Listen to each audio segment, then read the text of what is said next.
I am Ferdinand Marcos, and I am the President of the Republic of the Philippines. I stand today on behalf of 110 million Filipinos.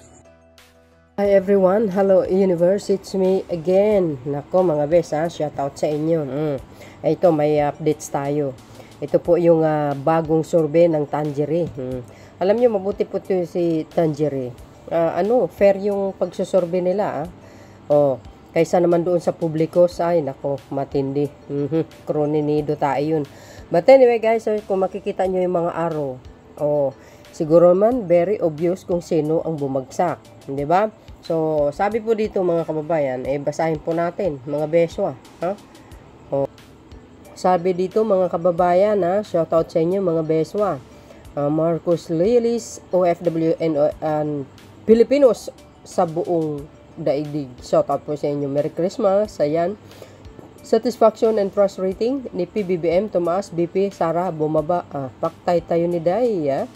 Tumaas ang satisfaction rating ni Pangulong Ferdinand R. Marcos Jr. nitong December sa 47.90% mula sa 47.30 noong Nobyembre, habang tumaas din ang kanyang trust ratings sa 60.10% ngayong December mula sa 59.60% noong November. Ayan. Ayon sa survey na isinagawa ng Tangery noong December 16 to 19, 2024. Kailan lang yan, halos magkasunod sila ni Publicos, mga kababayan. Nakaranas naman si Vice President Sara Duterte ng kapansin-pansing pagbaba sa kanyang satisfaction rating na 45.5% ngayong Disyembre mula sa 47.5% noong Nobyembre. At trust rating 53.4% ngayong Disyembre mula sa 55.5% noong Nobyembre. Ayan bumaba siya ng pababa, parang spaghetti. So dahil dito mga kababayan, alam niyo yung Publicos, halos yung magkasunod sila ni Tangery. Nako, matindi si Publicos mga kababayan. Kaya hindi ko na pinakita. Kayo na po ang bahala mag-research doon.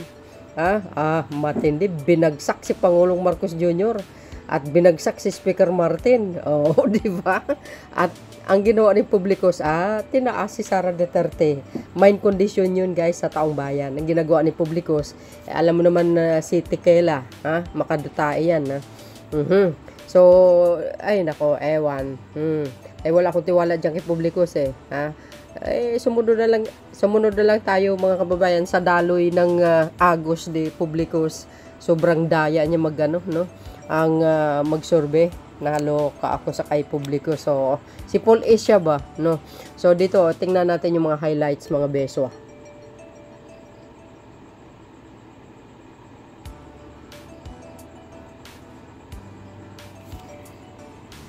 Ito naman satisfaction rating of top government official. Ayan, siyempre nandyan si Escudero mga besa.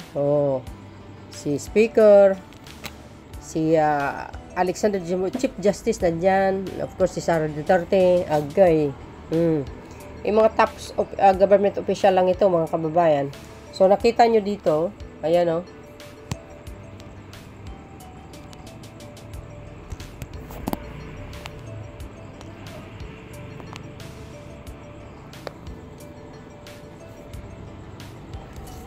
ito guys yung satisfaction rating of top government official, okay? Siyempre unahan natin ang ating mahal na Pangulo. Ayan. Satisfaction 47.9%.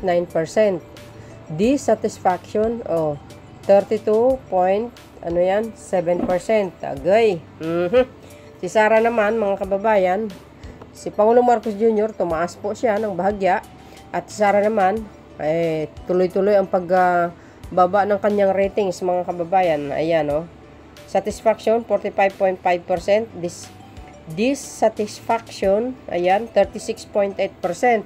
Si Speaker naman ito si Speaker, alam nyo tahimik lang ito pero nagtatrabaho ito guys. Grabe ang paninira sa kanya ng mga dilis sa social media. Pero alam nyo ang mga Pilipino, yung ibang mga Pilipino alam na alam nila kung sino yung nagtatrabaho. Sa totoo lang, at alam din nila kung sino yung tamad. At alam din ng mamamayang Pilipino, ibig sabihin, majority ng Pilipino, alam nila kung sino po ang talagang nagtatrabaho, at alam din po nila kung sino po yung palaaway, at alam din po nila kung sino laging naninira sa social media, at alam din nila kung sino laging nag-press conference, alam nila kung sino yung nagmumura, o alam din ng majority ng Pilipino kung sino ang pro-China. O, di ba? O, alam din ng mamamayang Pilipino kung sinong gustong mang-aagaw sa palasyo. O, ay kagahaman sa kapangyarihan ba? O, si Ferdinand Romualdez, si House Speaker, ayan, 47.9%. Dissatisfaction, 25.6%. Agay, ayan, kundat kay Speaker, kay Pangulong Marcos Jr. And of course, ayan, ito naman po si Chief Justice, ayan, Alexander Gismondo, Chief Justice natin, satisfaction, 39.3%, dissatisfaction 22.1%. Si Cheese, tumaas si Cheese, kasi Christmas season ngayon, mahal ang mga bilihin ng pang guys, pang salad, siyempre may cheese, mahal talaga yan, no? Lalo na yung mozzarella. Shoutout sa inyo mga beso, Francis Escudero, Senate President, satisfaction ay 52.7%, dissatisfaction 21.8%. Guys, anong kapalagayan nyo? Ako, basta ang importante, hindi po nakikita yan sa sorbe-sorbe, at nakikita mo natin lahat sa dalawang mata natin kung sino ang nagtatrabaho, kung sino ang palaway, sino ang naninira, sino ang tahimik, ayun, at sino yung bumanat ng bumanat, at sino naman yung nambalahura sa mamamayang Pilipino, at sino naman yung nambabahura sa pamahalaan. O, diba? Alam naman natin kung sino ang naninira sa bansang Pilipinas. Walang iba kundi yung mga dilis. Siyempre, pinangunahan ng puon. Ganun talaga sabi nila, pinupolitika sila. Pero baliktad yata guys, sila po ang namumulitika. Bakit? Kasi gusto nilang agawin yung palasyo Hindi sila makapaghintay sa 2028. Totoo yun. Lahat yung mga akusa nila, yung mga bintang, gawain po nila yun. Bakit? Tingnan mo naman yung mga pinagagawa nila sa social media. Sino ba ang malakas maninira? Diba? Ang manira sa kapwa at manira sa pamahalaan, kay Pangulo, First Lady, kay Speaker, lahat. Diba? Sino ba nagmumura? Kaya dapat lang, deserve niya ang bumagsak ang kanyang satisfaction rating. Ikaw ba naman, Vice Presidente, sabihin mo, kayin mo yung isang taong nakalibing na? Ikaw ba, isang Vice Presidente, pugutin mo yung isang tao? Ang tanong, ano bang kasalanan niya sa'yo? Anong ground? Anong base? Diba? Bigla ka na lang nagalit. Kundi ka ba naman tanga? Ang tawag sa'yo, may sayad ka? Ang tanong, inaaway ka ba? Ano bang ninakaw niya sa'yo? Sasabihin, ginagamit lang siya. Sabi ko sa inyo, huwag kayo maniwala. Kasi, yung mga naratibo nila, sila po yun. Binabaliktad. Yung mga bagong gawa na ng mga project ni Pangulong Marcos Jr., ay sus, kinikredit grabber nila talaga Ayan po survey po ng Tangerie. Buti pa to si Tangerie, fair mag-survey ito guys ito naman tayo sa trust rating of top governments official. Agay. Ayan. Tingnan po natin mga kababayan. Ano ta ngayon? December 20. Gabi na guys madaling araw na dito. December 22, 2024. Ayan, Merry Christmas sa inyo. No? Ayan. Tingnan natin. Agay. Uy. Aba. Ayan po, no? Siyempre, unahin natin ang ating mahal na Pangulo. Tumaas po ang kanyang trust rating. Sus, Marit, ikaw ba naman 31 million ang bumuto Yung iba, hindi pa nga tinatanong. Ferdinand R. Marcos Jr., trust 60.1%. Ay, wow, social. Distrust, 25.3%. Yan yung mga dilis at saka mga dilaw. Dalawa actually guys, ang kalaban ni Pangulong Marcos Jr., dilaw. Ayan, at saka, ayan, mga dilis. But, siguro, no, sa panahon ngayon, yung mga ibang dilaw naman, sinusuportahan si Pangulong Marcos Jr. But not at all, guys, O, ayan, si Vice President Duterte naman, ayan, trust, ayan, 53.4%. Ayan, yung mga DDS yan. Distrust, ayan, agay, 27.0%. Agay. O, ito naman si Speaker, 58.2%. Wow. And distrust, 22.7%.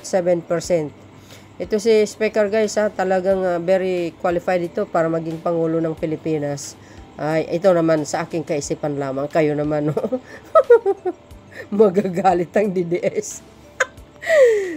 Ayan, no? Si Chief Justice natin, ayan, 42.2%. Ayan, distrust, 12.5%. And of course, ang Senate President na si Chis Escudero, at na ang nag-iisang senador na maganda ang kilay, laging nakahikaw, correct me if I'm wrong, naks naman, bagets na bagets. Ayan, trust niya is 61.5%, distrust 12.5%, pareho po sila ni Chief Justice, no? So kung makikita nyo dito, si Madam Piatos ay si Vice Presidente pala, nadulas ang bunganga ko, guys, kasi naisip ko kanina bumili ako ng Piatos, may naalala ako mga besyang. Ayan, no? Trust 53.4%. Agay.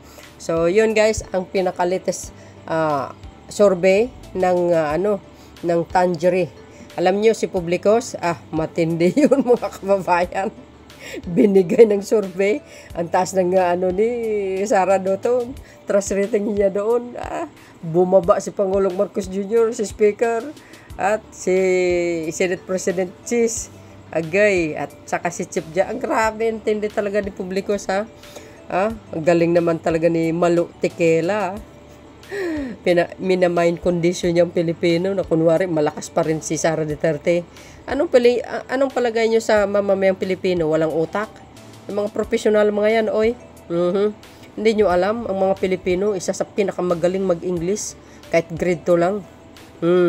Kaya ang mga Pilipino talaga, matatalino. Except lang yung mga guys, mga utak talangka. So, yun, mga kababayan, anong palagayan nyo? Ako? Masaya ako. Ang importante, hindi sa survey lang. Ang importante, ipakita mo sa mamamayang Pilipino kung gaano ka kahuwaran bilang isang magaling na pinuno ng bansa. Di ba? Si Pangulong Marcos Jr. kaya tumakbo yan, hindi sa pansarili niya lang, kundi para maayos, no?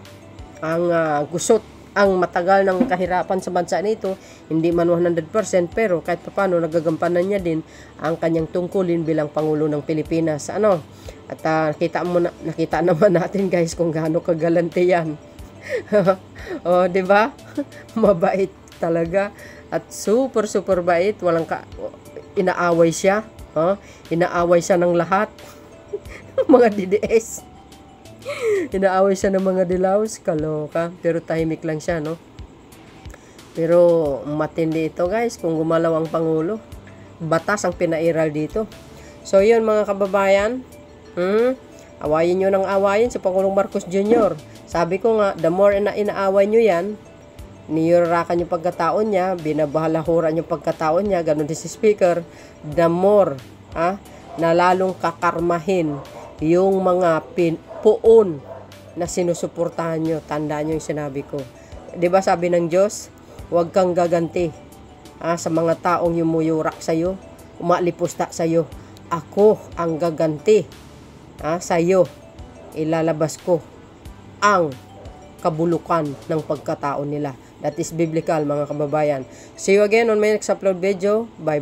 And babush. God bless Philippines. Don't forget to like it, the button bell, and follow me, guys. Salamat po. Mag-ingat kayo and Merry Christmas, everyone.